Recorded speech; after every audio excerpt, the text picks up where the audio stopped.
Muy bien, pues como siempre vamos a empezar con una bendición. En el nombre del Padre, del Hijo y del Espíritu Santo.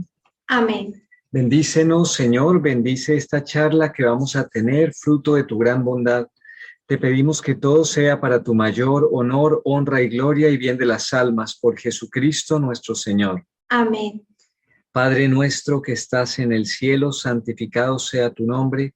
Venga a nosotros tu reino, hágase tu voluntad en la tierra como en el cielo. Danos hoy nuestro pan de cada día, perdona nuestras ofensas, como también nosotros perdonamos a los que nos ofenden.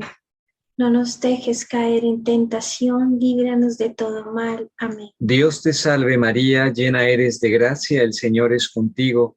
Bendita tú eres entre todas las mujeres, y bendito es el fruto de tu vientre, Jesús. Santa María, Madre de Dios, ruega por nosotros pecadores, ahora y en la hora de nuestra muerte. Amén.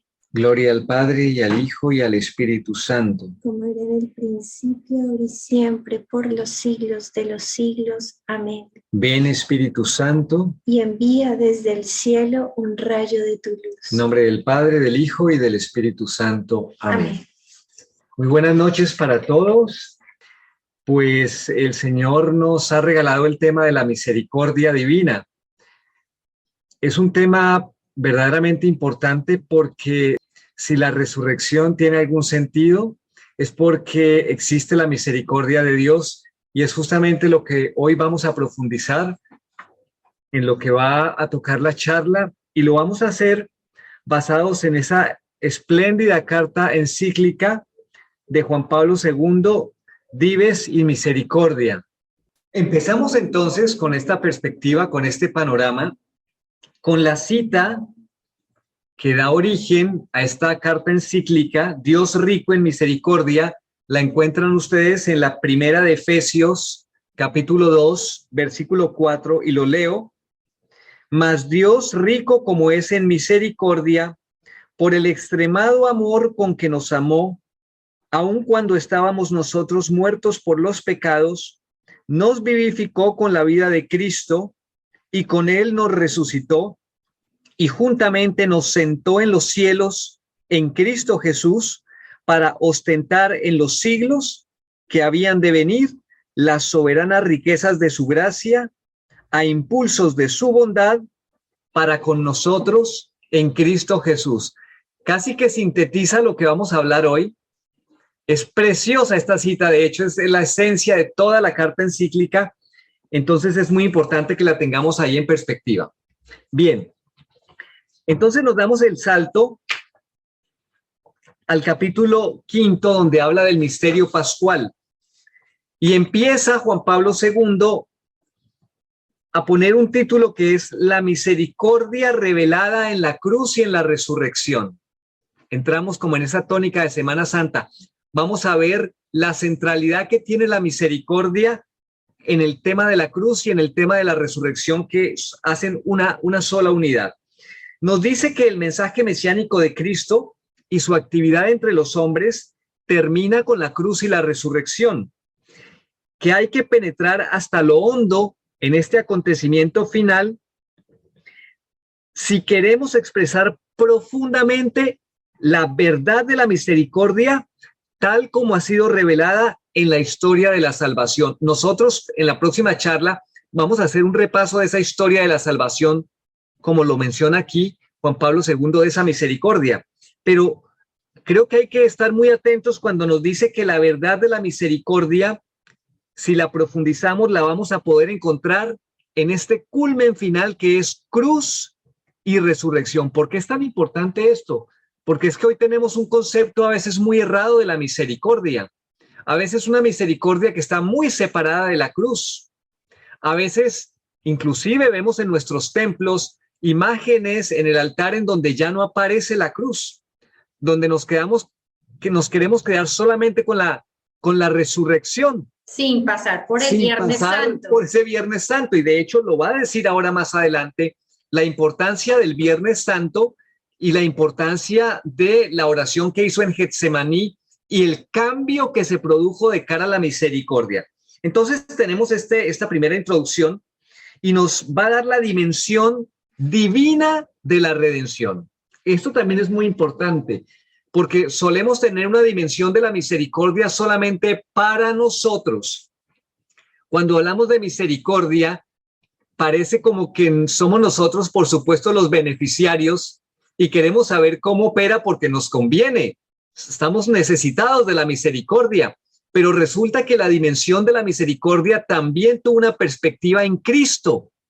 Y vamos a ver cómo fallamos también en eso. A eso nos va a llevar Juan Pablo II. Entonces nos dice, si la realidad de la redención desvela la grandeza inaudita del hombre que mereció tener tan gran redentor, es decir, si todo un Dios quiso mandar a su Hijo para redimirnos, fue porque le dio un valor a lo humano grande, enorme, pero no se queda solamente en eso. Y que de hecho es increíble, pero no sé si ustedes lo sabían, la primera encíclica que hace el Papa Juan Pablo II, la primera de su pontificado, creo que es del año 79, es Redemptor Hominis, o sea, el redentor del hombre. Y es que en esa encíclica Juan Pablo II hace una exaltación de la humanidad, la exaltación del ser humano, porque es lo que más ama Cristo de toda su creación. ¿Por qué? Lo hemos dicho muchas veces, porque hemos sido creados a imagen y semejanza de Dios. Ese es un principio que no podemos quitárnoslo cuando vemos a otros y cuando me veo a mí misma. Yo puedo tener muchos defectos, pero soy creada a imagen y semejanza de Dios y eso me hace muy grande ante los ojos de Dios. Pues soy tan grande, ustedes y nosotros y el resto de la humanidad, que hemos merecido tremenda redención, precisamente por la grandeza del género humano. Y tanto nos ama Dios, es tanto el amor de Cristo que quiso morir por nosotros. ¿Pero por qué? Por la misma grandeza del ser humano. Pero no se queda con todo lo grande que somos de cara a Dios. No nos podemos quedar solamente con eso, porque el amor se responde con amor y la misericordia también se responde con misericordia. Por eso va a hablar de la dimensión divina de la redención. Dice, al mismo tiempo, yo diría que la dimensión divina de la redención nos permite, en el momento más empírico y más histórico, desvelar la profundidad de aquel amor que no se echa para atrás ante el extraordinario sacrificio del Hijo para colmar la fidelidad del Creador y Padre respecto de los hombres. Entonces vemos un primer aspecto. Dios no se echa para atrás ante semejante sacrificio que va a tener que hacer con su Hijo con tal de redimirnos. Y es importante que nosotros caigamos en la cuenta del valor, de la dimensión de ese sacrificio de parte de Dios. Y que dice el mismo evangelio que cuando Jesús ya caminaba para su última Pascua, pues que era la de la cruz, Cristo venía alegre a Jerusalén, entró a Jerusalén, lo celebramos el Domingo de Ramos, lo celebró como todo un rey, pero es que era un rey que quería y se enardecía su corazón en dar la vida por este género humano tan, podríamos decir, tan pecador, tan lleno de miseria, que no nos lo merecíamos, pero para que nos demos cuenta la grandeza del amor de Dios, que a pesar de conocernos y conocer especialmente estos tiempos que estamos viviendo, como dice ahí, no se echó para atrás, tanto nos ama el Señor. Y ocurre entonces una cosa que aquí es donde nos damos esos golpes de pecho, que no solamente se debieron dar el pueblo judío, especialmente aquellos que se convirtieron cuando se dieron cuenta de su error, sino que aquí estamos incluidos todos. Nos dice Juan Pablo II, los acontecimientos del Viernes Santo y aún antes la oración de Getsemaní introducen en todo el curso de la revelación del amor y de la misericordia en la misión mesiánica de Cristo. ¿Y qué introducen? Un cambio fundamental. El que pasó haciendo el bien y sanando, curando toda clase de dolencias y enfermedades, él mismo parece merecer ahora la más grande misericordia y apelar la misericordia cuando es arrestado, cuando es ultrajado, condenado, flagelado, coronado de espinas, cuando es clavado en la cruz y expira entre terribles tormentos. Es entonces cuando merece de modo particular la misericordia de los hombres, a quienes ha hecho el bien y no la recibe. Recuerden esas palabras. Vino a los suyos y los suyos no lo recibieron. Y por eso decimos que también nosotros estamos incluidos ahí, porque uno se tiene que hacer la pregunta, ¿cuándo yo no recibo a Cristo? ¿Cuándo yo no le doy mi misericordia? Él es el limosnero, el que va mendigando nuestro amor.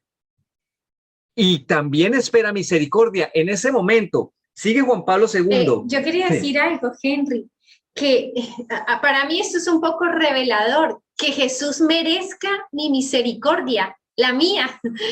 Hay que preguntarse si tenemos misericordia nosotros.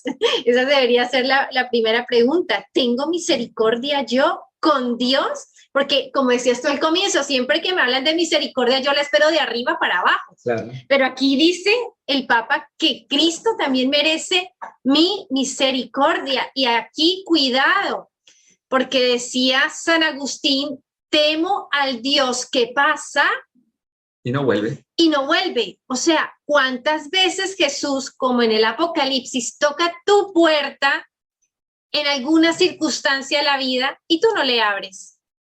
Y Cristo pasa y no vuelve. Ya muchas veces, si yo no voy a una misa por pereza o no hago oración por pereza, pues las gracias que me iba a ganar en esa misa y no en otra, ya las perdí. Ya las perdí. Ya no volverán. Ya, y leyendo este librito que vamos a leerlo mucho en estas charlas, le decía el Señor a Faustina, Santa Faustina Kowalska, como, sé fiel, porque si tú no eres fiel, yo te lanzo fuera y te abandono. Yo dije, Dios mío, como que uno dice, Dios, qué fuertes esas palabras de Cristo. Y es que también nos caen a nosotros. También Dios le pidió algo muy grande a esta santa, muy, muy grande y heroico. Y lo cumplió y lo hizo, pero a nosotros también. Cada uno a su medida, cada uno en su vocación, cada uno con el cumplimiento del deber. Entonces, tengo que responder con amor, porque de verdad que hemos sido creados por amor. Ya debo responder al amor de Cristo y ser fiel.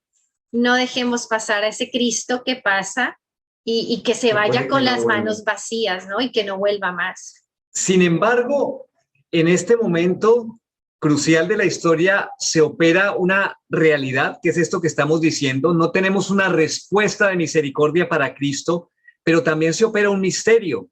Por eso va a decir Juan Pablo II, incluso aquellos que están más cercanos a él no saben protegerlo y arrancarlo de la mano de los opresores, como que podrían querer muy humanamente, pero no sabían cómo. En esta etapa final, se cumplen en Cristo las palabras pronunciadas por los profetas, sobre todo Isaías, acerca del siervo de Yahvé. Por sus llagas hemos sido curados. Nosotros sabemos que el misterio es que Cristo, el Cordero inocente sin pecado, cargó con nuestros pecados y tenía que morir, como dijo Caifás, no porque fuera bueno, sino porque era sacerdote, era el sacerdote, como decían las escrituras, el sumo pontífice, y profetizó el hecho de que había que matarlo para la salvación del pueblo. Claro, él lo decía desde el punto de vista político, pero Dios se valía de sus palabras de sumo sacerdote para hacer cumplir las profecías, pero ya desde el punto de vista esencial, ¿no?, de la salvación. Entonces, viene ahora un punto en donde Juan Pablo II nos lleva a ver cómo Cristo, como no encuentra en nosotros, en muchos pasajes de la Pasión lo vemos, va donde los apóstoles están dormidos, etcétera, etcétera. Entonces Cristo se va a dirigir al Padre, va a buscar esa misericordia del Padre, y veamos lo que sucede. Cristo, en cuanto hombre que sufre realmente y de modo terrible en el huerto de los olivos y en el Calvario, se dirige al Padre, a aquel Padre cuyo amor ha predicado a los hombres, cuya misericordia ha testimoniado con sus obras, podemos decir, con sus milagros.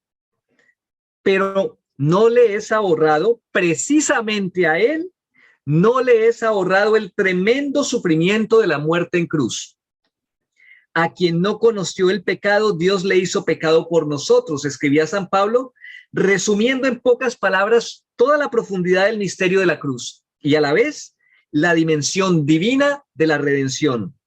Justamente esta redención es la revelación última y definitiva de la santidad de Dios, que es la plenitud absoluta de la perfección. Ya vamos a decir qué es, pero aquí una reflexión. Es un misterio, porque de quien puede esperar, el único quien puede esperar Cristo es de su Padre. Y sin embargo, el Padre lo único que le dice es a la cruz. Y es un misterio porque uno dice, bueno, ¿y dónde quedó el amor? ¿Y dónde quedó la misericordia? Pero ahora la pregunta es, ¿entendemos verdaderamente cuál es la manifestación del amor del Padre con respecto a su Hijo? ¿Podríamos ver que esa manifestación de amor es llevarlo a la cruz por nuestra salvación?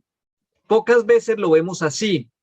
Vemos generalmente más bien un amor que salva, pero desde los términos humanos. Incluso nosotros cuando le pedimos a Dios, pedimos a veces cosas que son muy materiales, muy humanas, de cara a preservar una vida que no sabemos si finalmente se va a salvar o no. Raramente escuchamos, por ejemplo, como en los santos, Paola, cuando una mamá o un papá, me acuerdo muchísimo algo que el padre Molina o el padre Maía contaba muchísimo sobre un conocido suyo, familiar, que le pedía a Dios y le decía, mira, si mi hijo por el camino que va a seguir se va a perder, mejor llévatelo. Entonces ahí se pide la misericordia en un sentido sobrenatural.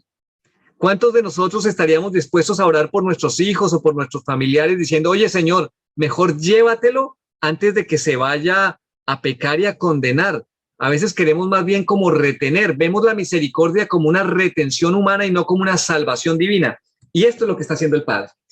Sí, otra cosa que sucede y les aconsejamos mucho hacer meditaciones de la pasión y muerte de nuestro Señor, porque es que las meditaciones y hechas por santos sacerdotes de hace siglos, como el Padre Lapuente, que es como de la época más adelante, San Ignacio Loyola, de verdad te hacen reflexionar de qué significa cada cosita de lo que nos cuenta las Sagradas Escrituras sobre la pasión y muerte de nuestro Señor.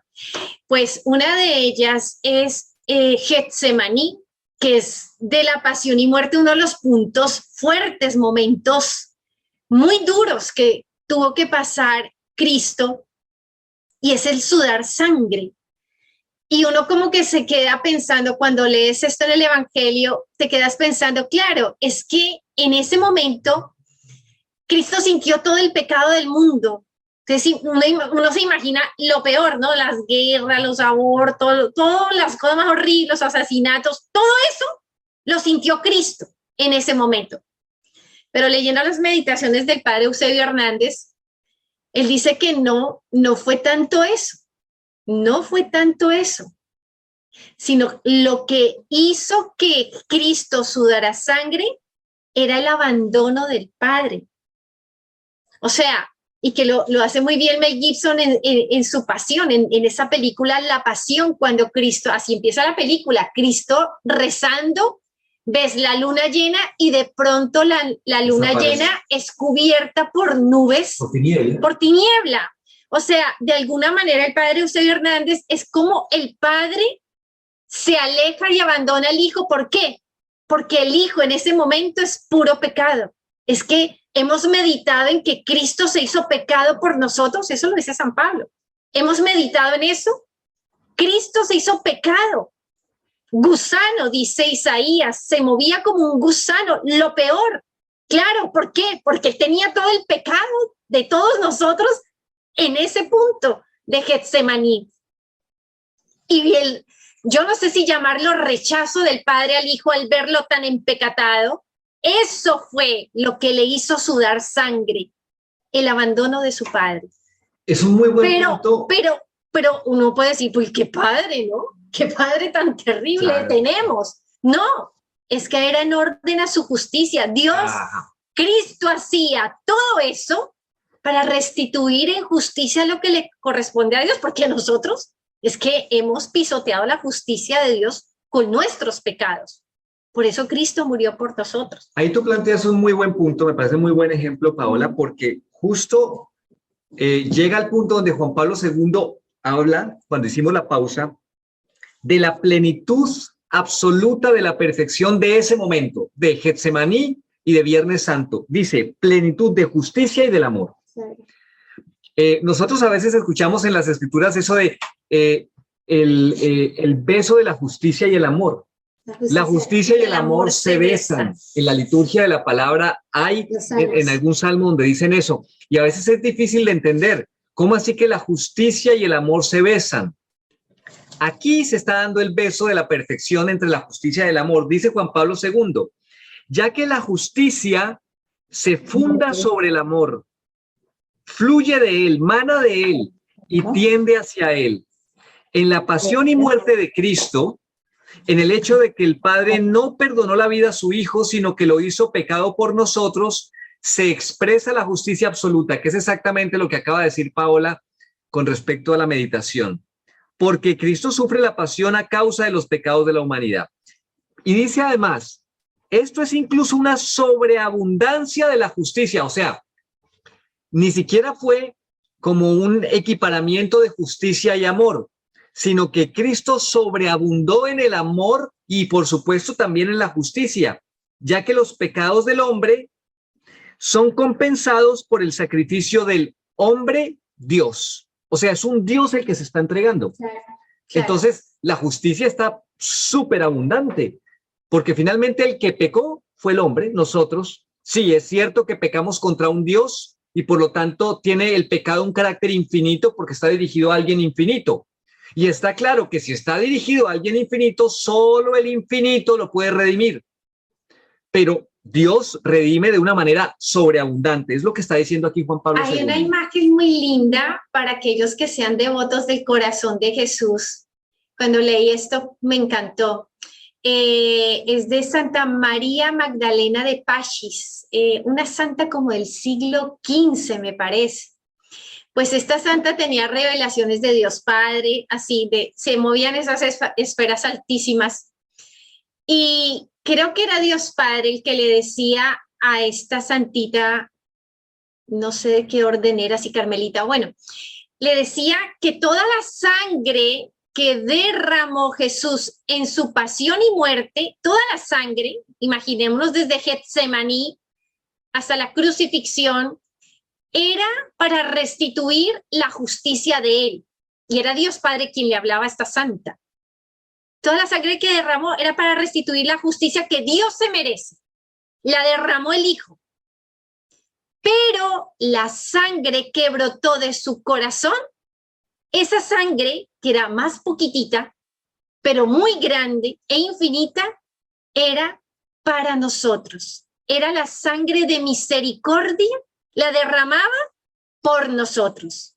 De Getsemaní a la crucifixión era la justicia de Dios, pero la que salió de su corazón, o sea, lo poco que quedaba, era por misericordia a los hombres. Entonces, qué lindo para aquellos que somos devotos del corazón de Jesús, porque es que el Viernes Santo tiene mucho simbolismo, pero el símbolo del corazón traspasado es que ya es el extremo del amor. O sea, que después de muerto, Él haya permitido que le rompan el corazón y que haya sido por nosotros, nos lo decía un sacerdote, es porque la herida jamás iba a cicatrizar, ya estaba muerto.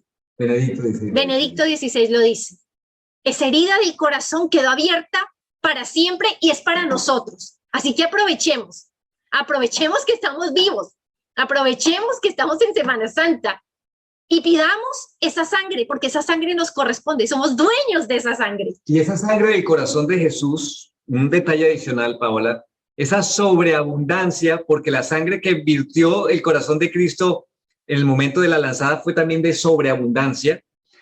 También lo dice la santa que es para coronar de méritos y como de bellezas a los amantes de su divino corazón. Sí. aparte de todo. O sea, como para el detalle, ¿no? El ornamento. Por eso cuando uno ve en la devoción al corazón de Jesús, muchas de las promesas dice, y sus nombres estarán escritos con letras de oro en mi corazón para toda la eternidad. Entonces, si no son todavía devotos del corazón de Jesús, miren, no esperen más, aprovechen esta Semana Santa para volverse devotos. ¿Por qué? Porque una de las promesas dice que a los tibios se volverán perfectos. A los tibios los hará creyentes, a los que tienen digamos, una creencia perfecta los llevará a más a la perfección. plenitud, y así va subiendo de rango. Y que, ¿no?, con el corazón de Jesús, esa devoción es tan hermosa porque es la devoción al mismo amor de Dios. Y de verdad, uno siente que el Señor te hace subir muy rápido, muy, muy rápido por la perfección. Es muy linda y les aconsejamos esta devoción. Dice Juan Pablo II, la dimensión divina de la redención no se actúa solamente haciendo justicia al pecado. Estamos en ese balance de justicia, amor, justicia en relación al pecado. No es solamente para hacer justicia por el pecado que nosotros cometimos. Como es sobreabundante, restituye al amor su fuerza creadora en el interior del hombre, gracias a la cual él tiene acceso de nuevo a la plenitud de vida y santidad, como Dios la quiso en el principio, en el origen. O sea, no fue solamente que pagó nuestros pecados porque puede quedar ya la deuda saldada, sino que nos restituyó esa dignidad de seres humanos para la vida eterna. Entonces, por eso se habla de tener de nuevo esa dignidad y tener las puertas abiertas del cielo. Dice también que Cristo no habla solamente al creyente. Cristo que sufre habla sobre todo al hombre y no solo al creyente. También el hombre no creyente podrá descubrir en él la elocuencia de la solidaridad con la suerte humana, como también la armoniosa plenitud de una dedicación desinteresada a la causa del hombre, a la verdad y al amor. Cristo sí es verdaderamente un desinteresado de nosotros. Él sí verdaderamente nos ha dado nuestra dignidad y no nos ha cobrado nada por eso. Ha sido totalmente generoso, nos ha devuelto la dignidad. Quería ahora sí empezar con esas frases tan de verdad tumbativas que tiene nuestro Señor aquí a Santa Faustina, hablando tú de creyentes o no creyentes. Bueno, creo que estamos llenos de miserias, ¿no? En ambos bandos. Pero mira cómo nos consuela el Señor y nos ayuda a tener esperanza y aumentar nuestra fe. Le dice a ella, hija mía, deleite y complacencia mía. Nada me detendrá en concederte gracias.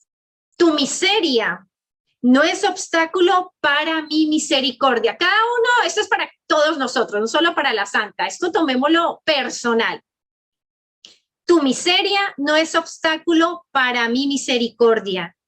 Hija mía, escribe que cuanto más grande es la miseria de un alma, tanto más grande es el derecho que tiene a mi misericordia.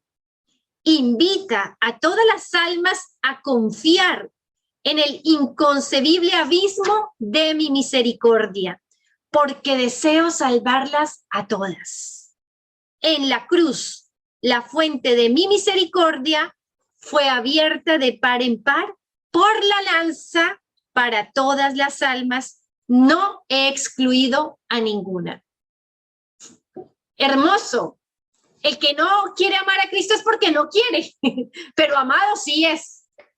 Amados somos todos en este momento vivos. Aprovechemos que estamos vivos porque los muertos ya se les acabó el tiempo de la misericordia, al que está muerto, pero nosotros estamos vivos. Y si nosotros ya hemos sentido y nos estamos abandonando a la misericordia de Dios todos los días, dice acá Cristo, invita.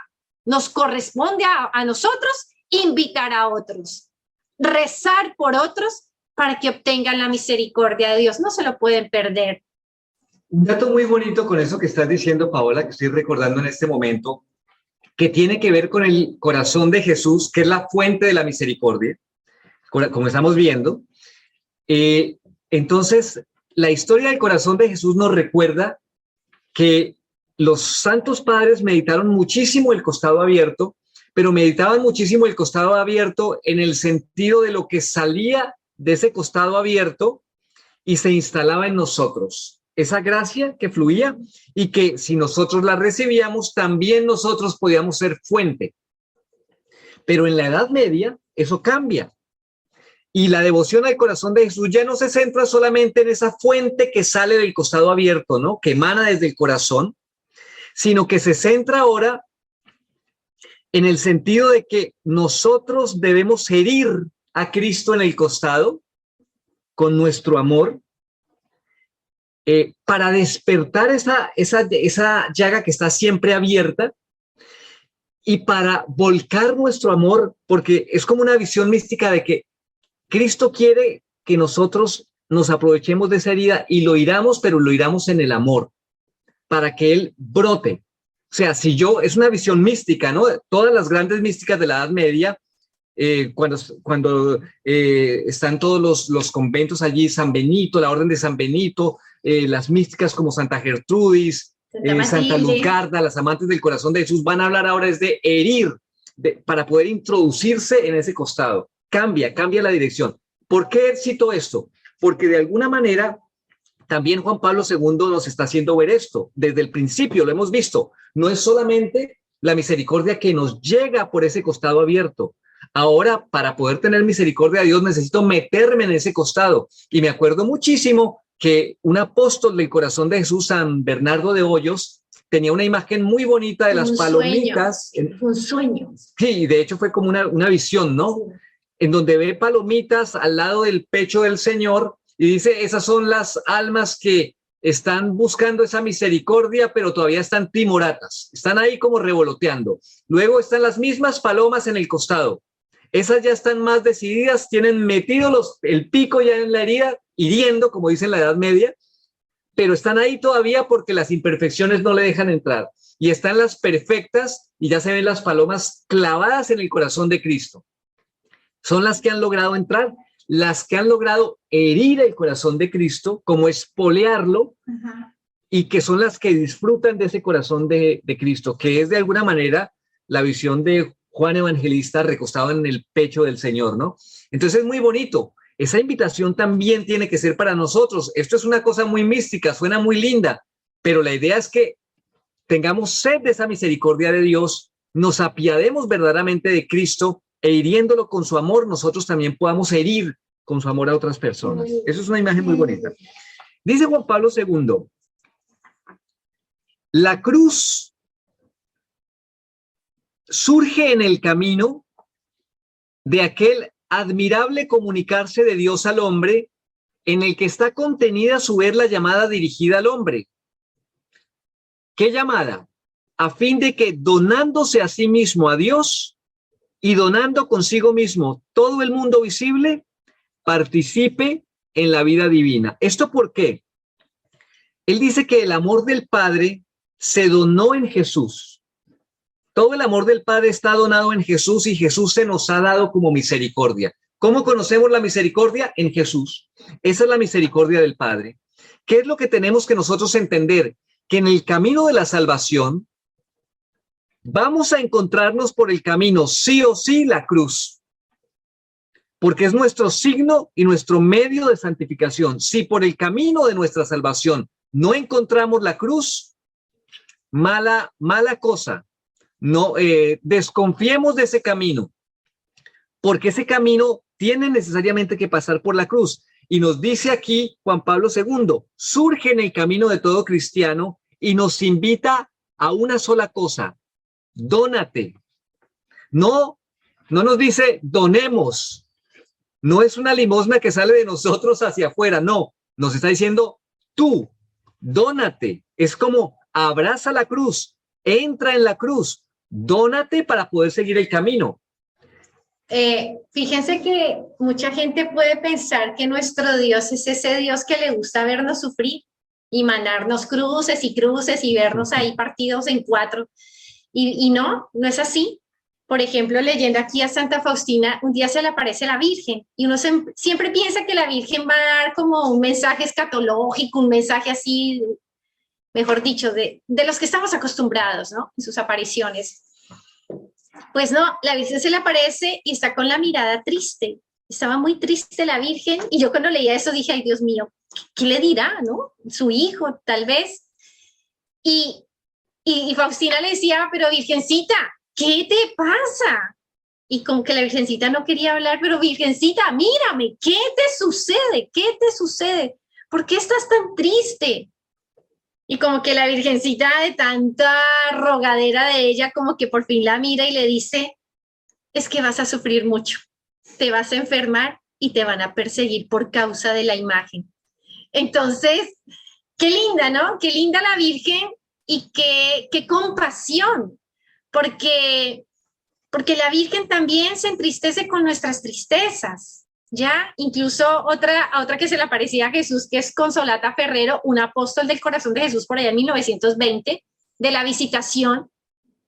Jesús se le aparecía y también apareció triste, se le apareció triste y le decía, es que me da tanta tristeza de todas las cruces que vas a vivir y esas cruces te las estoy enviando yo mismo. Y me da tristeza de todo lo mal que lo vas a pasar, ¿ya? Entonces, ¿qué compasión tiene Jesús con nosotros? Eso es para que no nos sintamos solos, ¿no? No nos sintamos solos. A veces pensamos que nuestras cruces, estoy en el abandono absoluto hasta de Dios, que Dios ni, yo le rezo, y como que no pasa nada, y eso es mentira, ¿no? Esa es una tentación muy terrible de la fe, pensar que Dios no escucha, pensar que Dios no existe, o que yo no le importo a Dios, pero Dios está ahí, no lo sentiremos muy palpablemente, pero Dios está ahí.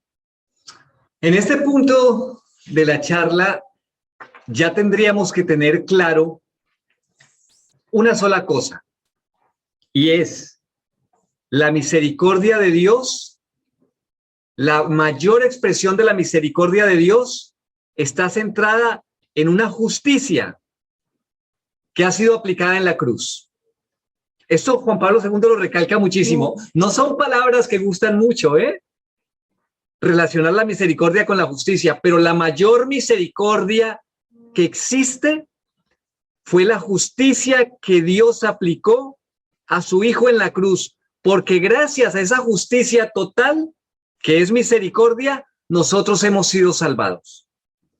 Si no se hubiera aplicado esa justicia total, que es misericordia, estaríamos perdidos. Por eso va a decir, cerrando este punto, creer en el Hijo crucificado significa ver al Padre. Qué bonito eso. Por eso quisimos poner esta imagen, este signo nuestro que es la cruz, y ponerlo en primer plano, porque no nos gusta o a veces no sabemos leer muy bien este sacrificio de la cruz.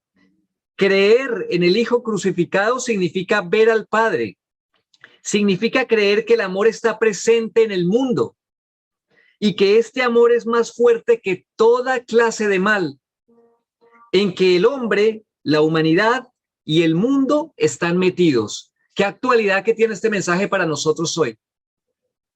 Si miramos con estos ojos lo que está sucediendo con el tema de la guerra,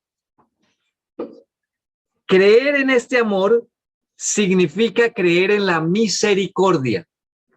En efecto, es esta la dimensión indispensable del amor.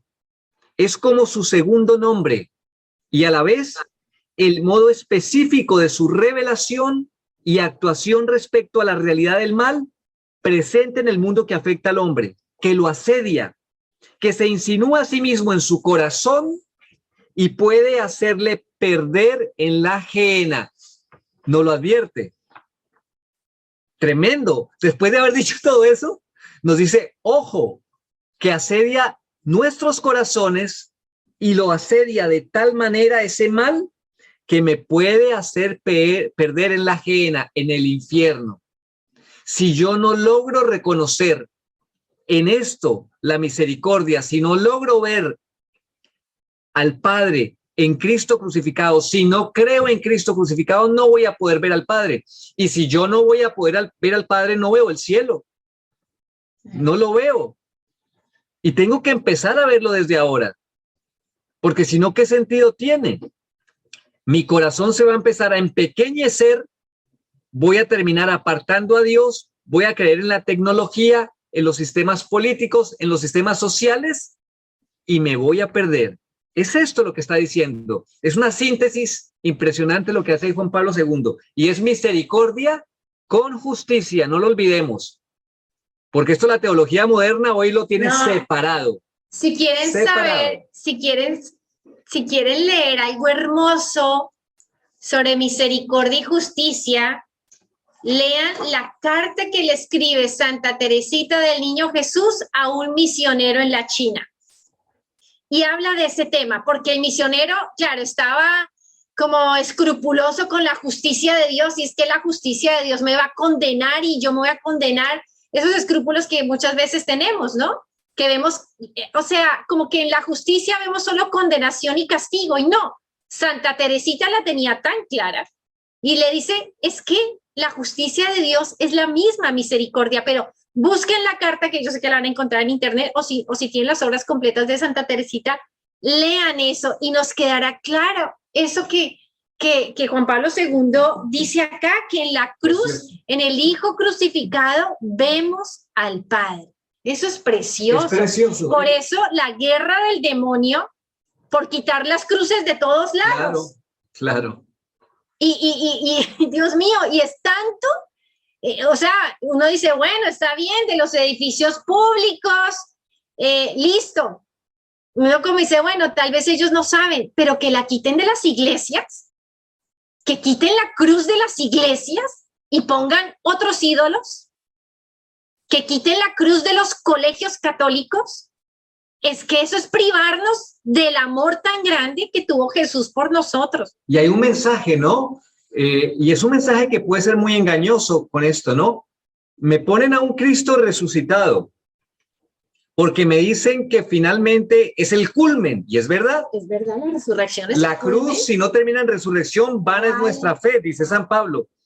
Pero ¿de qué me sirve ver un Cristo resucitado si no sé cómo llegar allí? Si yo no sé cómo llegar, si no me dicen el camino, si no me dicen el medio, ¿cómo espero llegar a la luz? Yo que soy miseria, pecado y materia, y estoy aquí apegado al mundo. La única que me puede salvar es la cruz puesta en el camino, como dice Juan Pablo II. Dios va poniendo esas cruces por el camino. Quiero un ejemplo, es que los ejemplos de los santos sirven, y es San Francisco de Borja. San Francisco de Borja también es del siglo XV, y él era un conde. En España tenía un título nobiliario grandísimo, y él tenía familia, era papá, y bueno, Cristo lo quería sacerdote, y él ya estaba casado, pues se le fue muriendo la esposa, los hijos, en fin, él ya entendió, se hizo sacerdote, y ya él, cuando empieza a entender la cruz, tiene una frase tumbativa y dice, Cristo con llagas y yo sin ellas, yo aplaudido y Cristo pisoteado. Entonces, yo creo que el amor se quiere parecer al amor. Si amamos a Cristo, pues tenemos que amar la cruz.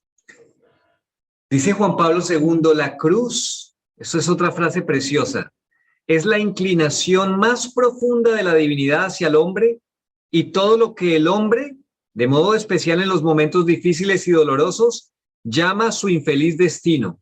O sea, Dios se inclina hacia nosotros a través de la cruz. La cruz es como un toque del amor eterno sobre las heridas más dolorosas de la existencia terrena del hombre.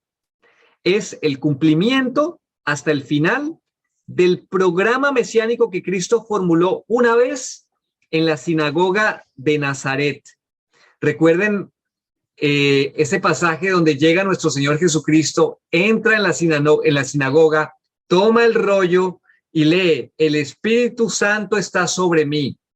Y viene su mensaje en relación a los pobres, los que sufren, los prisioneros, los ciegos, los oprimidos, los pecadores. Y está diciendo justamente que ese es el mensaje de la cruz, el mensaje de la cruz que trae Cristo. Solamente en el cumplimiento escatológico y en la renovación definitiva del mundo el amor vencerá en todos los elegidos las fuentes más profundas del mal. El fundamento de tal cumplimiento ya está encerrado en la cruz. ¿Qué es lo que está diciendo? Justo lo que mencionábamos de la resurrección. La cruz solamente tiene sentido en la medida en que haya una renovación definitiva del mundo. Se acaba la tierra antigua y llega la tierra nueva. Es decir, hay resurrección y se cumple esa resurrección. Entonces el amor va a vencer. Esto simplemente para confirmar lo que se acaba de decir de la resurrección.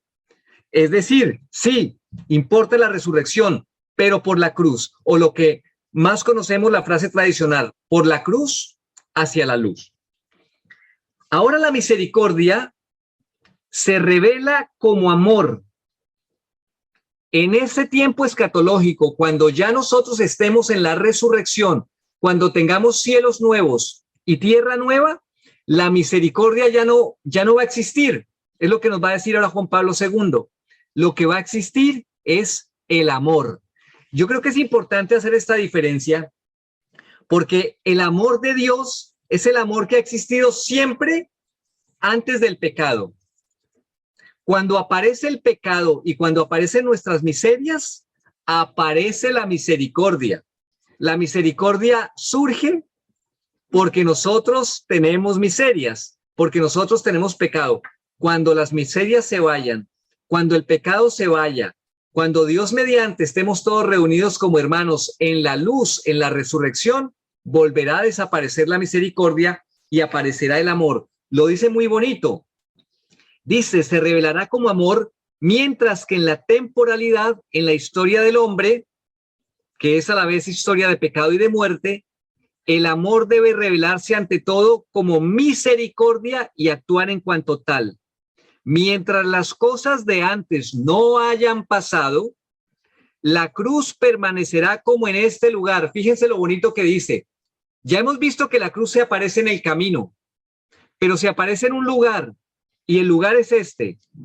Mira que estoy a la puerta y llamo. Si alguno escucha mi voz y abre la puerta, yo entraré a él y cenaré con él y él conmigo. Este es el lugar que está diciendo Juan Pablo II, al cual me invita la cruz.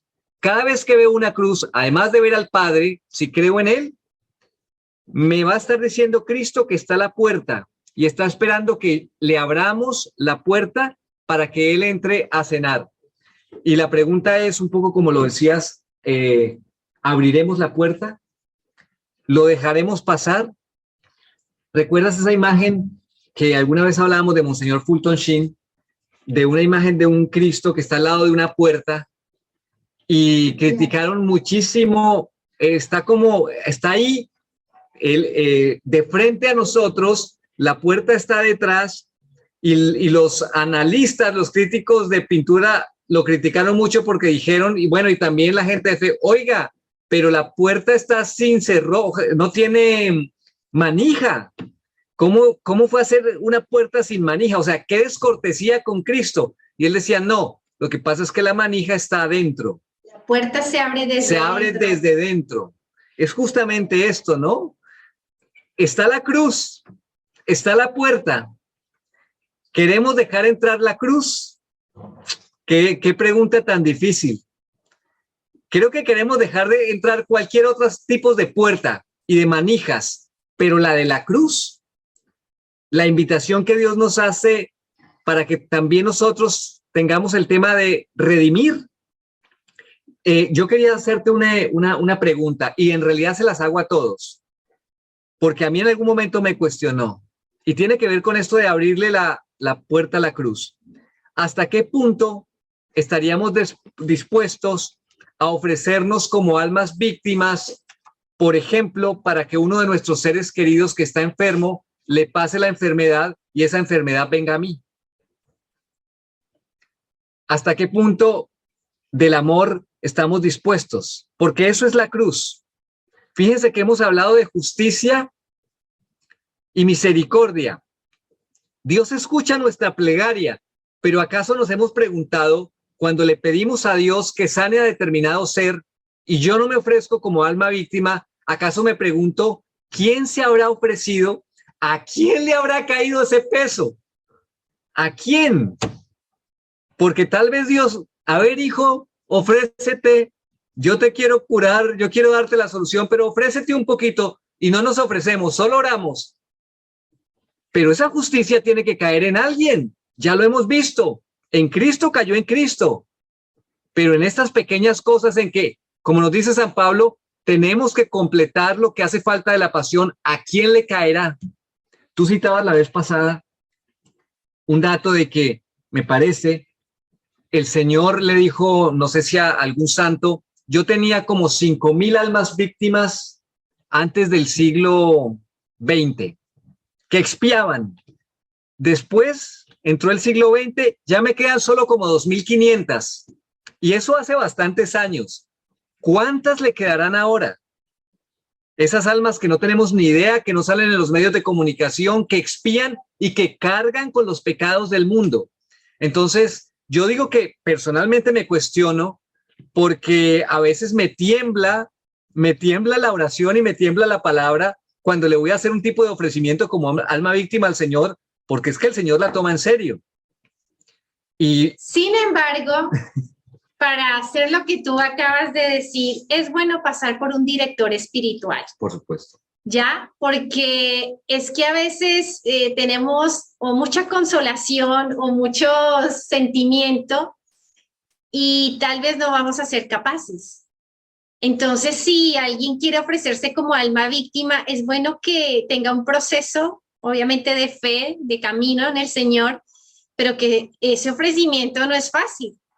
No es fácil y que es mejor como sugerírselo a un director espiritual que ya nos conozca, que ya sepa cómo soy yo, porque nos puede pasar lo de Lutero. No sé si ustedes saben cómo Lutero se hizo agustino, que nos puede pasar, ¿no? Y es que el pobre estaba en una tormenta, lluvia, tormenta, y él estaba por allá perdido en un bosque y tenía tanto miedo este hombre, tenía tanto miedo que le hizo a Dios una promesa, y no sé si se le hizo a Santa Ana, no me acuerdo, y le dijo, si tú me sacas de esta tormenta, yo me vuelvo agustino.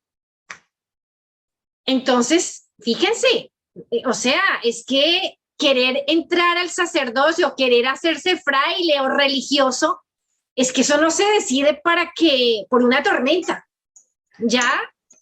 Entonces, él hizo esa promesa, salió de la tormenta y se hizo agustino, pero muchos de los que han estudiado la vida de Lutero dice hasta dónde él tenía vocación, porque es que la vocación es un llamado de Dios, no es una decisión mía, no es porque Dios me haya sacado de un peligro y yo ya me metí de monja o me voy a casar. No, es una cosa que hay que orarla bastante y sentirse llamado, porque Dios es el que elige. Tener la certeza de que Dios es elige. Ahora, como tú decías que si somos capaces, tal vez no seamos capaces, pero tal vez somos capaces de esto que le dice aquí el Señor a Faustina, porque todos tenemos un cotidiano vivir, todos tenemos una rutina diaria que también es crucificante y puede ser nuestra cruz de todos los días. Le dice, has de saber, hija mía, que tu cotidiano, silencioso martirio, en la total sumisión a mi voluntad, introduce a muchas almas al cielo. Y cuando te parezca que el sufrimiento sobrepasa tus fuerzas, mira mis llagas y te elevarás por encima del desprecio y de los juicios humanos. La meditación de mi pasión te ayudará a elevarte por encima de todo. Sí. Entonces, ojo, puede que yo no esté para ser alma víctima, o me sienta la más cobarde del mundo, de recibir una enfermedad a cambio de que otro se sane, tal vez esas cosas sean muy, muy, muy grandes, pero en el cotidiano seamos sumisos a la voluntad de Dios. Que en realidad es ser alma víctima, pero en las cosas pequeñas, como una Santa Teresita. O sea, todos estamos llamados a la victimalidad. Es el tema de la redención, de la reparación del corazón de Jesús, pero se hace según el llamado de Dios. Claro. En cosas grandes a los que los llaman en cosas grandes, en cosas pequeñas a los que los llaman menudas y pequeñas, tal vez estamos metidos la mayoría. Por eso termina diciendo Juan Pablo II, Cristo es el verbo que no pasa.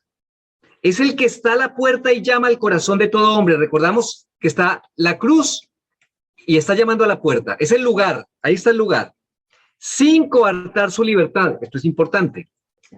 Tratando de sacar de esa misma libertad el amor, que no es solamente un acto de solidaridad con el Hijo del Hombre que sufre, no es solamente solidaridad, sino también, en cierto modo, misericordia manifestada por cada uno de nosotros al Hijo del Padre Eterno. En este programa mesiánico de Cristo, en toda la revelación de la misericordia, mediante la cruz, cabe quizá la posibilidad de que sea mayormente respetada y elevada la dignidad del hombre, dado que él, experimentando la misericordia, es también, en cierto sentido, el que manifiesta la misericordia. Por eso él termina diciendo, porque ya se nos viene el tiempo encima, lo de las bienaventuranzas.